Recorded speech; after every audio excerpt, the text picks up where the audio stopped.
너는 내 하나님 여호와께서 명령한 대로 내 부모를 공경하라. 그럼 내 하나님 여호와가 내게 준 땅에서 내 생명이 길고 복을 누리리라. 아멘. 주님의 이름으로 여러분을 환영하고, 오늘 특별히 가정의 달을 맞이해서 함께 말씀을 나눌 말씀은 신명기 5장 16절 십계명 가운데 제5계명에 해당하는 그런 말씀입니다. 앞에서 전에도 말씀드렸듯이 주님의 십계명은 하나님께서 우리에게 어떻게 우리가 살아가야 될지에 대해서 가장 구체적이고 하나님께 원하시는 그런 삶의 모델을 제시하기 위해서 우리에게 주신 말씀입니다. 그래서 아마 이 십계명의 속에는 하나님께서 우리에게 원하시는 모든 그런 사상이 다 담겨져 있는 것이 십계명 말씀입니다. 오늘 특별히 십계명 가운데 부모를 공경하라고 하는 이 계명의 말씀은 이제 인간에게 있어서 가장 첫 번째 주어지는 하나님께 말씀하신 이제 계명의 말씀입니다. 그래서 이 부모 공경을 하라는 말씀을 통해서 십계명의 주제, 즉 하나님 명령의 주제가 바뀌고 있다는 것을 알 수가 있습니다. 4계명까지는 하나님과 인간과의 관계에 대해서 이제 말씀해 주십니다.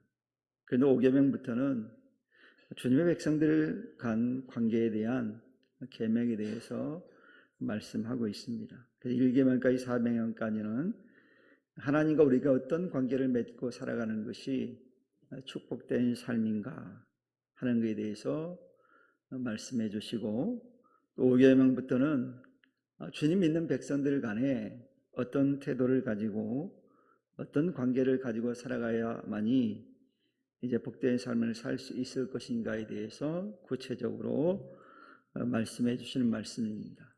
그 중간에 있는 말씀이 바로 부모를 공경하라는 것이고, 인간을 간의 백성들 간의 관계에 있어서 가장 중요하게 다뤄주는 부분이 바로 5계명입니다.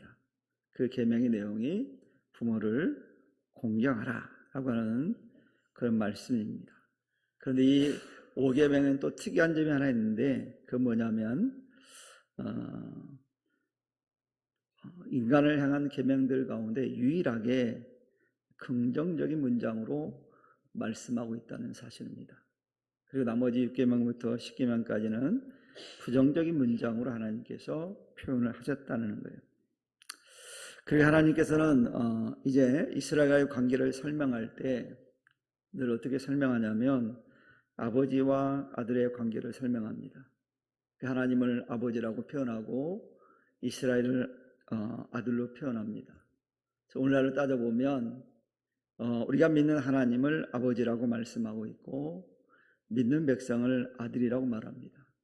신약 성경에서도 우리를 양자 삼으셨다고, 우리가 아버지로 부를 수 있다고, 하나님의 자녀가 되었다고 이렇게 표현하는 그런 내용들을 통해서 하나님과 우리의 관계가 어떤 관계인지에 대해서 이제 말씀해 주고 있습니다.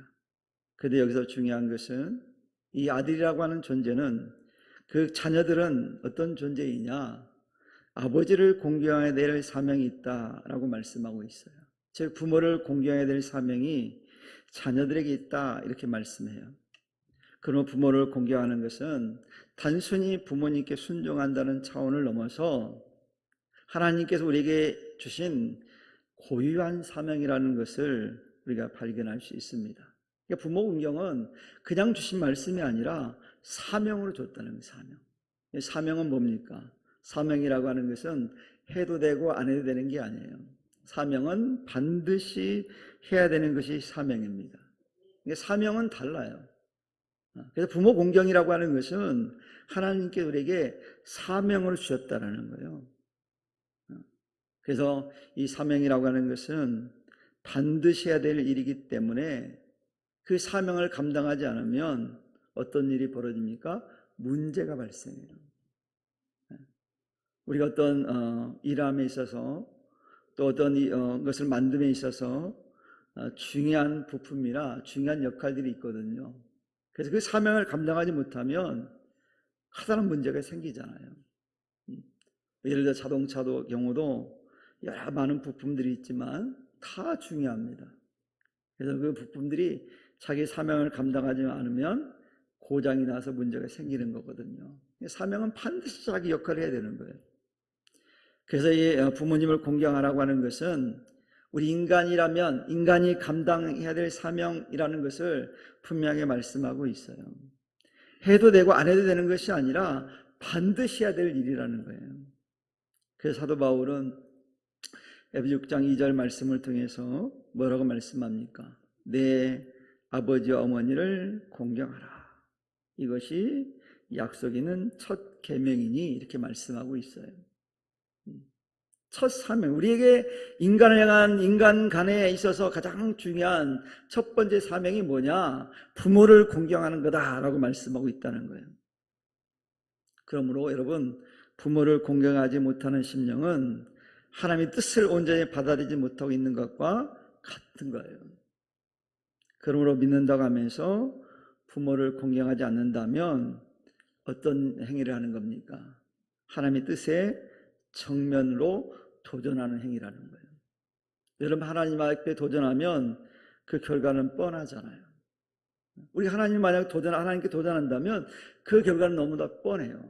그러니 하나님께 도전하는 것만큼 어리석은 일이 없거든요.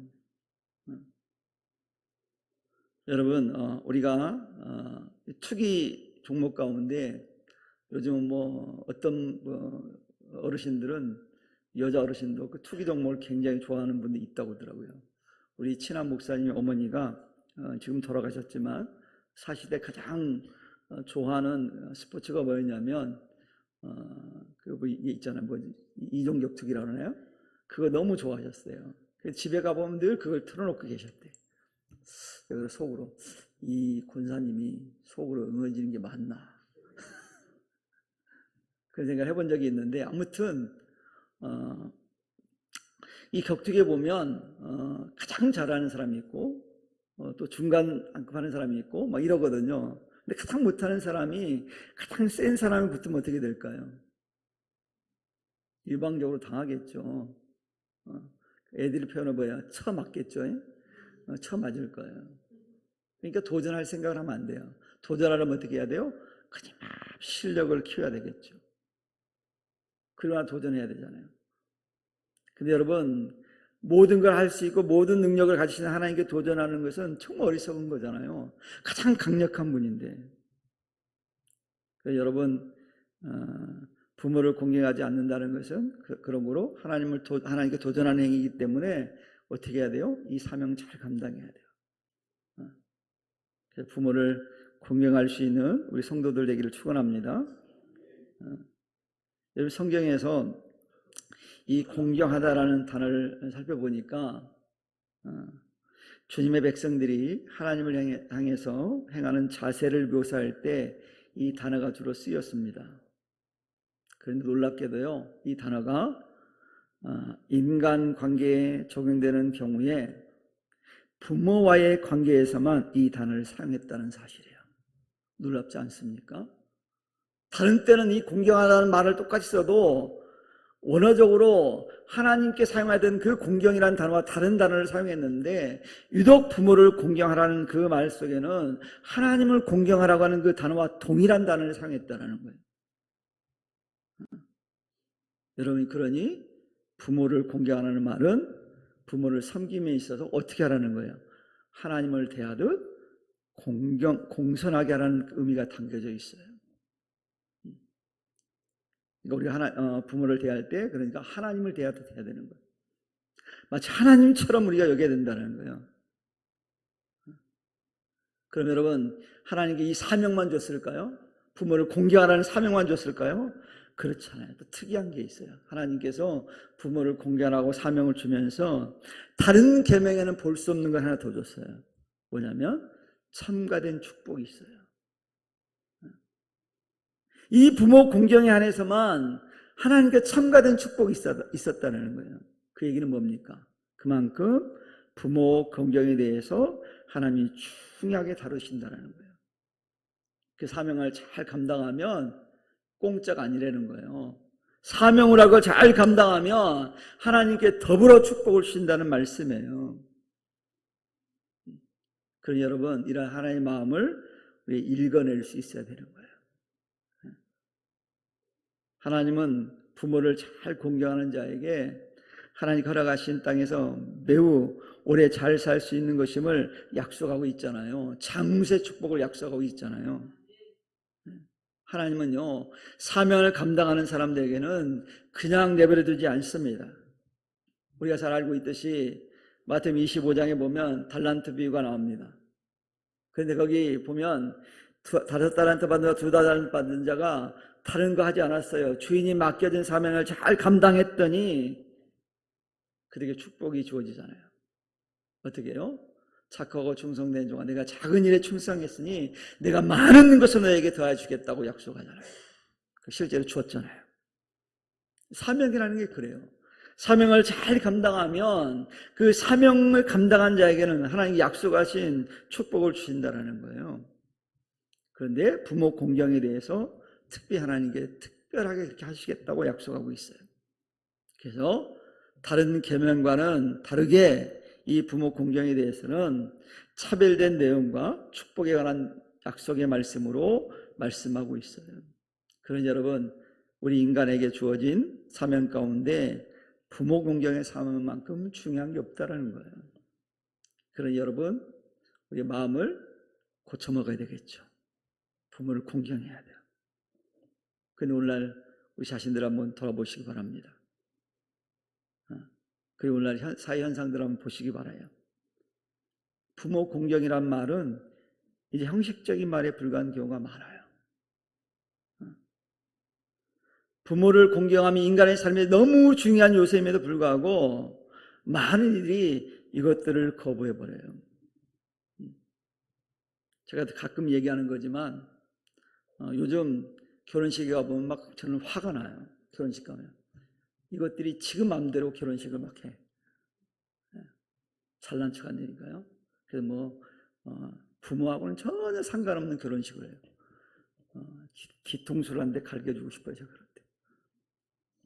이런 결혼식은요, 지네끼리만 하는 결혼이 아니에요. 결혼식은 부모가 더 중요해요.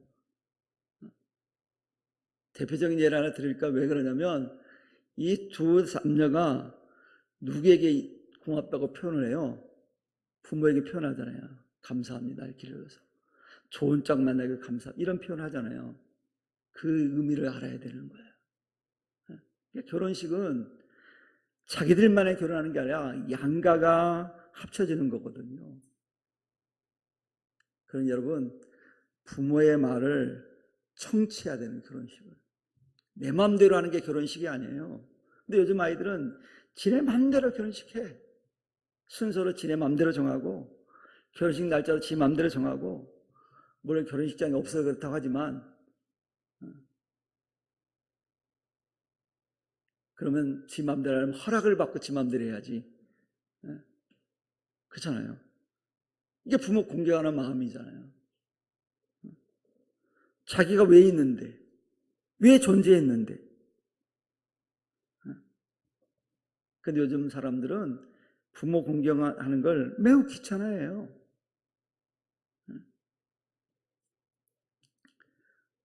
얼마 전에 어떤 분하고 얘기를 하면서 그런 얘기를 하더라고요. 자기 아는 분이 자녀의 교육을 시켜요. 자녀의 교육을 어릴 때부터. 근데 이제 지금 지나면 힘들어요. 어릴 때부터 신앙인 집안인데 너 꼭 해야 될 게 있다. 하나님께 11조는 꼭 해라. 그리고 또 11조를 또 해라. 누구에게요? 부모에게. 들들 볶았대요. 어릴 때부터 계속 가르쳤대요. 이 자녀들이 자라가지고 네 명의 자녀라고 들은 것 같은데 아주 잘 됐대요. 전부 다. 교수도 있고 의사도 있고 막 그런데. 그래가지고 이 자녀들이 11조를 할 거 아니에요. 부모한테. 진짜 한대. 그래가지고 이분이 자기가 받는 월급보다 많대. 자녀들이 주는 게. 그 얘기는 뭐냐면 자녀들이 잘 된 거예요. 11조만 부모에게 줘도 4명이 줘도 자기 부모가 버는 돈보다 많다라는 거예요. 노후가 확실해진 거 아니에요. 그러니까 노후가 여러분 힘든 건 여러분들이 교육을 잘못해서 그러니까 원망하지 마시기를 축원합니다. 해야 돼요. 아직 장가 안 간 우리 청년들은 오늘 이 말씀을 듣고 앞으로 장가 갈 친구들이 또 있는데 오늘부터 결단해요. 그러니까 우리 부모한테도 11조는 해야 되겠다. 기분 나빠요? 아니 평생 부모가 그 나이 될 때까지 돌봐줬잖아요. 그러면 그렇게 따져요. 목사님 제가 직장 생활을 벌었는데요. 아니 그렇게 하기까지 누가 해줬어요? 헌신을 부모가 해줬잖아요. 부모 공경이 사명이라니까요. 정경훈 형제 부모 공경이 뭐라고? 사명이라고. 이 권사님 들어와야 되는데 들어야 돼요. 11조 해야 되는 게 11조를 부모에게도 해야 되는 거예요. 사실 못하면 절반이라도 해요. 절반이라도 제발 용돈을 좀 드려요. 부모에게. 하고 있나요? 우리 결혼한 친구들? 안 해요? 해야 된다니까. 제가 말씀드린 부모 공경은 뭐라? 사명이다. 사명이에요. 이거 감당하면 하나님께 갑절로 축복하신다니까요. 이게 약속의 말씀이다. 제가 한 얘기가 아니라 하나님이 하신 약속이에요. 하나님의 약속대로 말씀대로 사명 감당하면 하나님 그렇게 하시겠다는 거예요. 그게 달라요. 그렇게 하는 사람들은. 여러분 그런데 오늘 현상들이 그런 현상이 아니잖아요. 부모를 귀찮아해요. 오히려 부려먹기만 해. 요즘 할매들이 요즘 손자들 보러 가느라고 아주 힘들어 죽으려고 그러는데 아주 부려먹기만 한다니까. 그럼 월급이라도 제대로 주든지 그거 시키면 오면 부려먹으면 당연히 여기는 사람들이 있거든요. 자녀들이. 그러면 안 돼요. 내가 해야 될 사명을 못하고 있는 거예요. 여러분 우리나라에 아주 옛날에 좋지 않은 우리나라의 풍습이 하나 있었습니다. 고려장이라는 풍습이 있었어요. 이 고려장이 뭔지 아시죠? 늙은 부모가 노동력이 없다고 해서 깊은 산속에 가서 버리는 행위예요. 부모가 노동력이 떨어지면 그 노동력이 없다는 이유로 산속에 내다 버리는 거예요. 그런 풍습이 있었어요. 뭐 동방예의지국 막 그러지만 과거에 우리나라가 그랬다니까요.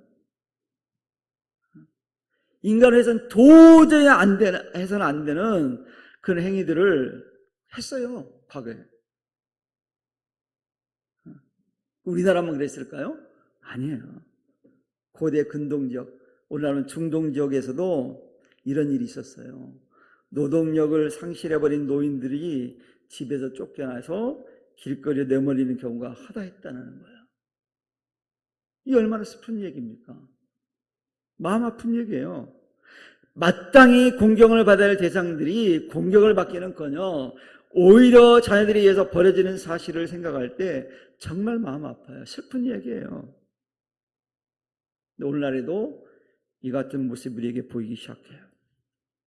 여러분 오래전에는 뉴스의 보도에 그런 보도가 있었거든요. 자녀들이요 나이 드신 부모가 이제 노동력이 떨어지고 또 치매도 오니까 너무 이게 보살피기 어렵잖아요.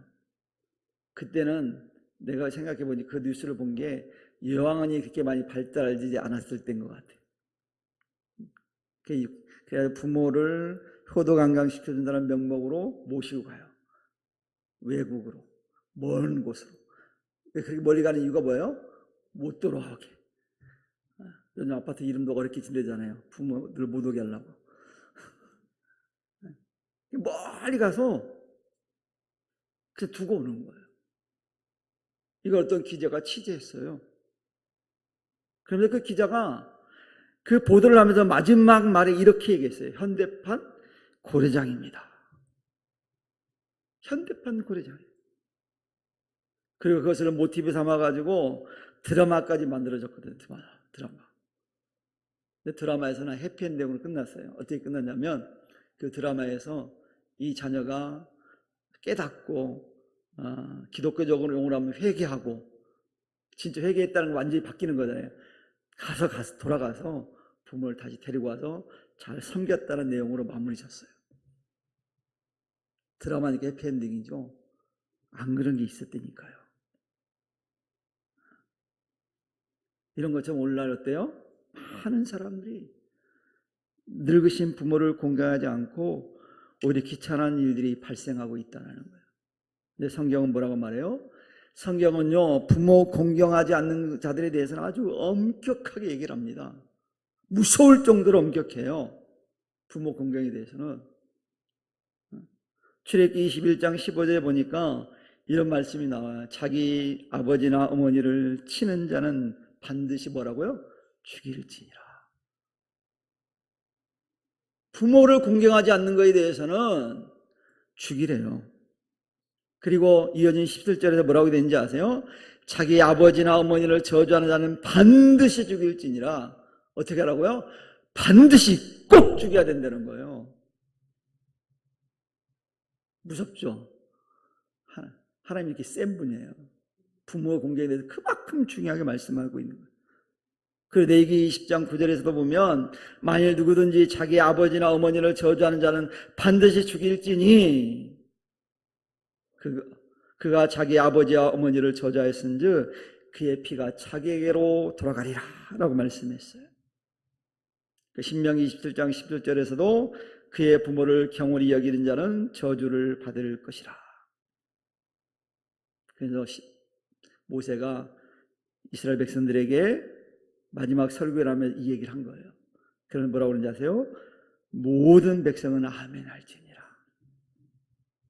아멘이 뭐예요? 그렇게 하겠습니다. 알겠습니다 뜻이잖아요. 그러니까 그렇게 하겠다고 약속을 하는 거예요. 하나님 명령이니까, 하나님 주신 사명이니까 그렇게 하겠다고 약속하라고 모세가 얘기하는 거예요. 이런 성경 구절을 통해서 하나님께 부모를 공경치 않는 자들에 대해서 얼마나 단호하게 징계하시는지 말씀하고 있는 거예요. 공경하며 사명을 잘 감당하면 복을 주시지만 사명을 감당치 않는 자들에 대해서 하나님께 징계하시겠다라는 거예요. 그러니 부모를 공경하지 않고 세상을 잘 되는 거 잘 되는 게 아니에요. 저주받은 인생이라는 거 어떻게 보여요? 여러분, 이러한 하나님의 모습을 통해서 말씀을 통해서 뭘 우리가 알아야 됩니까? 하나님을 끝까지 거부하는 자들 반드시 멸망시키겠다고 심판하시겠다는 모습과 너무 같은 모습이지 않습니까? 부모를 공경하지 않는 걸 동일하게 취급하고 있어요. 그러니 여러분 믿는 자는 부모 공경해야 됩니까? 안 해야 됩니까? 해야 되겠죠. 해야 됩니다. 반드시 해야 될 일이에요. 해도 되고 안 해도 되는 게 아니에요. 반드시 해야 되는 거예요. 우리 목사님이 고립타분하다? 고립하다 한 게 아니에요. 성경에서 얘기하고 있잖아요. 내 가정이 살려면, 내가 살려면, 내가 정말 하나님께 복을 받으려면 말씀대로 해야 되는 거잖아요. 이처럼 우리 하나님은요, 이 노부모들의 인권을 하나님이 보호하는 장치를 아주 강력하게 해놨어요. 그래서 여러분 기독교는 효의 종교잖아요. 그러니까 그 어느 종교보다도 대단한 종교예요. 근데 세상의 사람들이 잘못 알고 있는 거예요.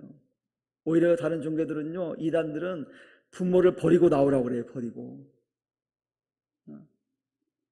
하나님은 뭐래요? 부모를 버린 자는 반드시 뭐라고요? 죽일진 죽인다고. 죽이라고. 왜 그러면 하나님께서 이처럼 부모를 공경하는 것에 대해서 중요하게 말씀하고 그에 초점을 맞추고 있겠습니까? 그것은 바로 하나님께서 이 가정이라고 하는 아름다운 공동체를 하나님이 친히 만드셨기 때문이에요. 그래서 하나님께서 만드신 가족이라는 공동체는 부모를 공경하는 마음에서 출발한다는 사실을 우리가 알아야 돼요. 그 가정의 중심은 누굴까요? 부모예요. 그 부모가 흔들리면 가정이 흔들리는 거예요.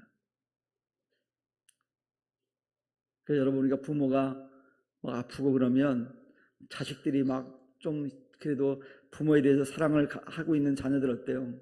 마음 졸이고 걱정하고 막 일이 잘 안 잡히잖아요. 어? 그래 안 그래요? 일이 잘 잡혀요 손에? 이상한 자녀야. 부모가 아픈데 어떻게 일이 잘 돼? 진짜 부모를 공경하는 자녀라면 부모가 문제가 생겼을 때 일이 잘 안 돼요. 그래서 이 가정이 흔들리지 않으려면 부모가 건강해야 돼요. 즉 그 얘기는 뭐냐면 부모의 권위가 서야 된다는 거예요. 그래야만 그 가정이 건강한 가정이 될 수 있어요. 여러분, 오늘날 가정들이 흔들리는 이유가 뭡니까? 부모의 권위가 흔들렸기 때문이에요. 부모의 권위가 흔들리면 가정이 정상적으로 흘러갈 수가 없어요. 그래서 오늘날 많은 가정들이, 가정 공동체가 흔들리는 가운데 항해를 하고 있는 거예요. 어쩌면 지금 불안하게 항해를 하고 있는 거예요. 언제 자초될지도 모르는 가운데 항해하고 있는 거예요. 그러니 가정이 흔들리지 않기 위해서는 반드시 뭐가 서야 돼요? 부모의 권위가 서야 됩니다. 그러기 위해서 자녀들이 하나님 명령하신 부모 공경의 사명을 회복해야 될 때예요. 우리 성산교회 성도님들은 이걸 회복할 수 있기를 축원합니다. 회복해야 돼요. 다른 교회는 모르겠어. 근데 우리 교회만큼은 회복하시기 바랍니다. 다른 성도는 모르겠어요. 우리 성도들만큼만이라도 이걸 회복하기를 주님의 이름으로 축원합니다. 그러면 이 가정의 모델이 또 뭡니까? 교회잖아요. 교회 공동체도 마찬가지예요. 여러분, 교회가 교회의 사명을 감당하지 않으면 교회는 흔들 수밖에 없습니다. 그러니 교회가 바로 서기 위해서는 교회에 주어진 사명을 감당해야만이 든든하게 설 수 있어요, 교회는. 그래서 교회에서 직분을 맡은 자들이 참 중요합니다. 그래서 직분 맡은 자들이 주님의 섬김에 있어서 자기에게 주어진 사명을 잘 감당해야 되면 교회 공동체는 자동적으로 세워지게 되어 있어요. 그래서 교회 안에서는 불평하기보다는 자신이 먼저 교회 공동체를 위해서 헌신하고 희생해야 돼요. 교회 직분은요, 헌신하라고 희생하라고 준 직분이지 뭐 누리라고 한 직분이 아니에요. 그래서 직분이 올라가면 올라갈수록 더 많이 헌신하는 의미가 있어요.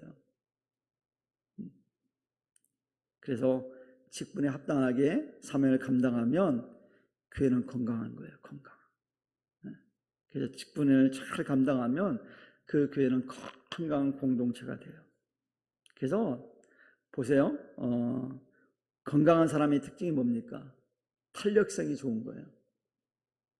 저는 질병에 걸렸더라도요, 건강한 사람은 금방 극복합니다. 왜요? 바이러스를 퇴치할 능력이 있어요. 즉 회복 탄력성이 높아서 그런 거예요.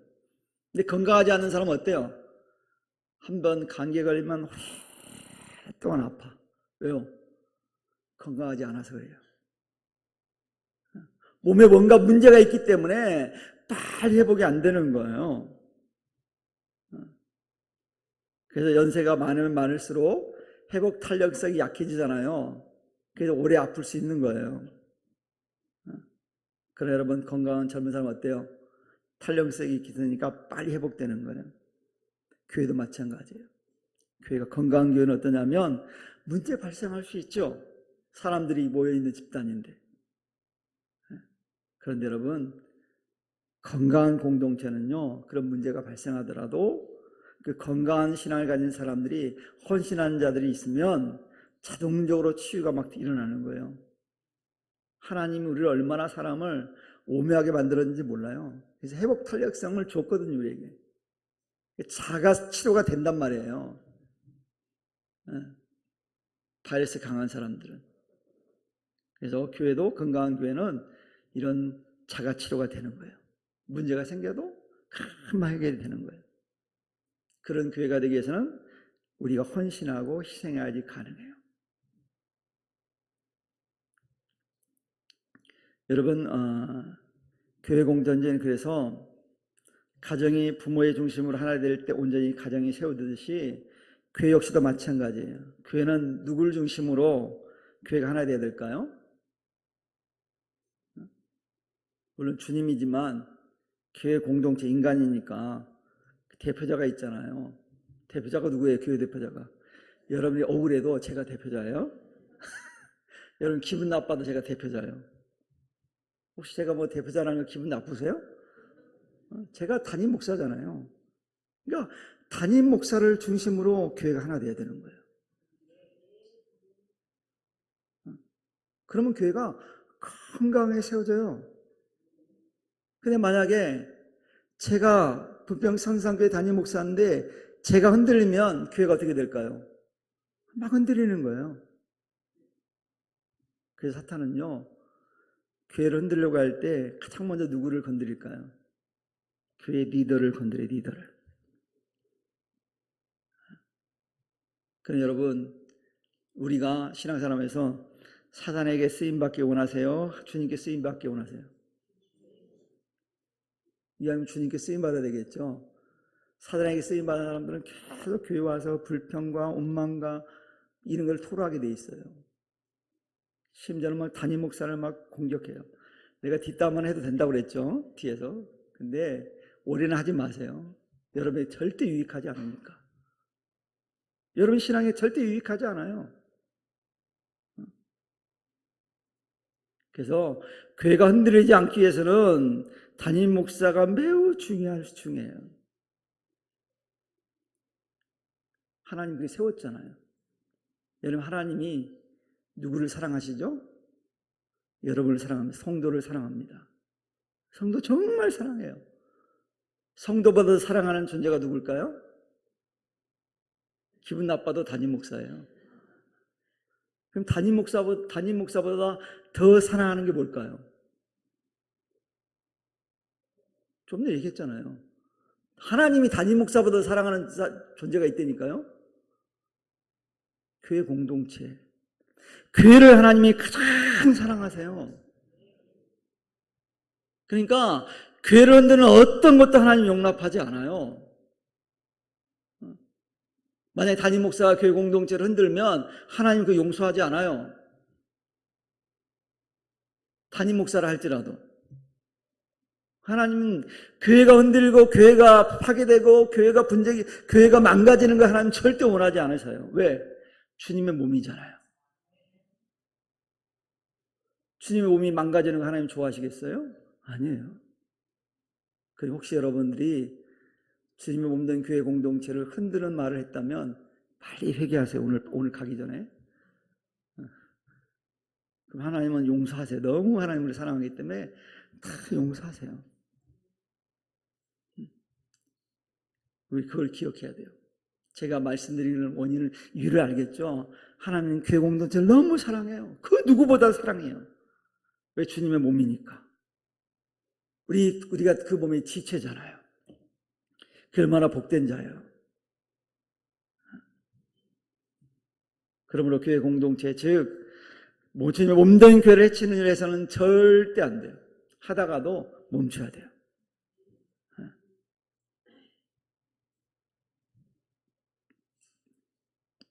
다만 우리는 해야 될 일이 뭐냐면 내게 주어진 사명을 감당해야 돼요. 주님께 맡겨진 사명을 감당하는 것이 우리의 최우선 목표가 되어야 돼요. 이 사명을 감당할 수 있는 성도이기를 축원합니다. 그럼 우리가 감당할 최우선의 목표는 뭘까요?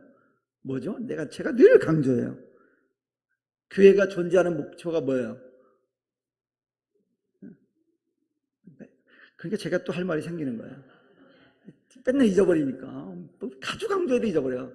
교회의 사명은 뭐라고? 교회가 반드시 해야 될 건 선교와 복음 전파라니까요. 동의를 안 해요? 아니에요? 주님이 교회를 왜 세웠어요? 선교하라고, 복음 전하라고 세웠잖아요. 이거 안 한다, 사명 안 한다, 그 존재 가치가 없죠. 그러면 그 교회는 병든 거예요. 병든 거. 못하면.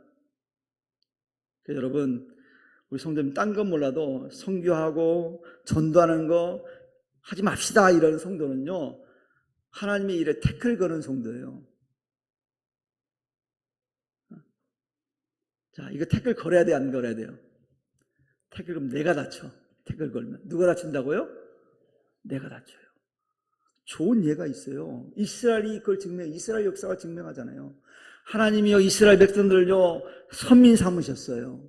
제사장 나라 삼으셨어요. 왜요? 왜 그랬을 것 같습니까? 그들에게 하나님 나라를 선포하고, 그들이 정말 바른 이방인들에게 하나님 나라를 전하고, 하나님을 전하라고 제사장 나라 삼으신 거예요. 근데 이스라엘은 어땠어요? 선민의식에 빠져가지고 우리만 구원받으면 돼, 우리만 즐거우면 돼, 이랬단 말이에요. 그래서 멸망받은 거예요. 왜? 해야 될 일을 안 하니까. 사명을 안 하니까 그 사명을 옮기신 거예요. 대한민국으로 옮겼어, 대한민국. 근데 요즘 대한민국이 그걸 잘 안 하려고 그래. 성도들이, 우리 이제 이 정도 행복한데 목사님 무슨 선교를 하고 전도를 합니까? 충분히 이 정도 우리끼리 얼마나 행복한데요. 아니에요. 해야 되는 거예요. 이건 언제까지? 교회가 존재하는 한 해야 될 사명이에요. 여러분이 살아있는 한 해야 되는 거예요. 그래서 제가 성도들한테 딴 거 몰라도 우리 선교 헌금 좀 합시다 하는데 죽어도 안 하는 성도도 있더라고요. 한 구자 1,000원이라도 합시다라고 하는데 하여튼 지겹게도 말도 안 들어요. 하자니까요. 그래서 저는 이 선교 헌금을 우리 성도들 해서 그 선교 헌금으로 그냥 따로 관리해서 막 넘쳤으면 좋겠어요. 근데 지금 조금 부족해서 재정에서 이렇게 추가해서 선교를 해요. 왜요? 우리 성도들이 다 하면 넘칠 거예요. 다 하면. 조금씩이라도 하면. 안 한다니까. 하실 거죠? 제가 뭐 여러분 많은 걸 원하는 게 아니잖아요. 선교를 하자는 거예요. 왜? 여러분들이 가정에 복 받기를 원하기 때문에 제가 강조하는 거예요. 딴 건 몰라도. 제가 여러분들한테 뭘 하라고 강조합니까? 딴 거 강조 안 하잖아요. 하나님을 위해서 선교하고 전도하자는데. 전도는 우리가 참 준비가 잘 돼 있어야 돼가지고 좀 전도방 헌금이 막 풍성해. 얼마나 감사한지 몰라요. 그래서 하나님이 우리 교회를 여전히 사랑하고 우리 교회를 통해서 하나님 역사를 보여주시는 것 같아요. 그럼 하나 더 잘하면 하나님 칭찬받는 교회 성도님들이 될 거예요. 이런 은혜가 우리에게 있기를 축원합니다. 사랑하는 성도 여러분, 그럼 이 시간 우리는 믿는 성도로서 먼저 우리에게 주신 부모 공경에 대한 사명을 깊이 묵상하고 이 사명을 감당할 수 있기를 축원합니다. 이 젊은 친구들이 확실하게 아멘 하세요. 청년들, 젊은 부부들. 기분 나쁘면 제가 찾아오세요. 따지세요. 와서 개인적으로. 이 좋은 나쁜 거 하라는 게 아니잖아요.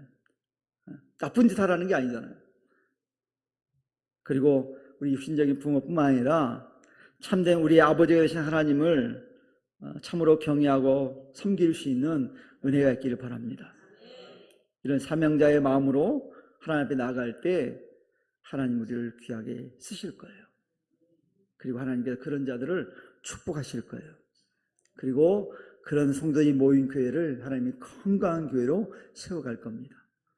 우리가 이런 교회가 됐으면 좋겠어요. 이왕이면 건강하게 살아야 되겠죠. 우리 권사님, 집사님들은 그래서 건강하게 사시다가 딱 3일만 아프시고 주님 앞에 가기를 축원합니다. 저는 늘 기도해요. 하나님, 제가 치매 걸리지 않게 해주세요. 하나님, 제가 육신을 잘 걸어다녀서 요양은 안 가고 요양원 갈 바 하나님 데려가십시오. 뭐 이렇게 기도해요. 왜요? 요양원 가면 우리 애찬이랑 은찬이 얼마나 마음 아프겠어요. 우리 아들들이 소자인데. 그래, 그런 기도 해요, 진짜로. 여러분, 그런 기도 해야 돼요. 하셨죠. 제가 갑자기 오늘 아침에 우리 장선호 권사님을 저기서 딱 뵀는데 그 생각이 드는 거야. 우리 권사님을 위해서 그 기도 해야 되겠다. 나도. 그러니까 우리 연세인 70 넘은 권사님들을, 집사님들을 위해서 그런 기도를 내가 해줘야 되겠다. 나만을 위해서가 아니라 해야 되겠죠. 네. 이왕이면 그렇잖아요. 3일만 딱 아프고 가면 얼마나 좋겠어요. 그리고 제발 주일날 장례 안 치르게 피해서 그러면 감사하잖아요. 그런 기도도 해야 돼요. 우리가 이제 그렇잖아요. 우리가 연령적으로 젊은 사람보다 나이 드신 분이 많으니까 그 기도 해야 된다니까요. 하실 거죠? 그 기도를 하시기 바랍니다. 그래서 우리 교회가 좀 더 건강한, 그래서 기쁨이 넘치는, 그리고 모든 일에 있어서 하나님 기뻐하시는 일을 잘 감당할 수 있는 우리 성도들 다 되기를 주님의 이름으로 간절히 축원합니다. 기도합니다. 하나님 아버지 감사합니다.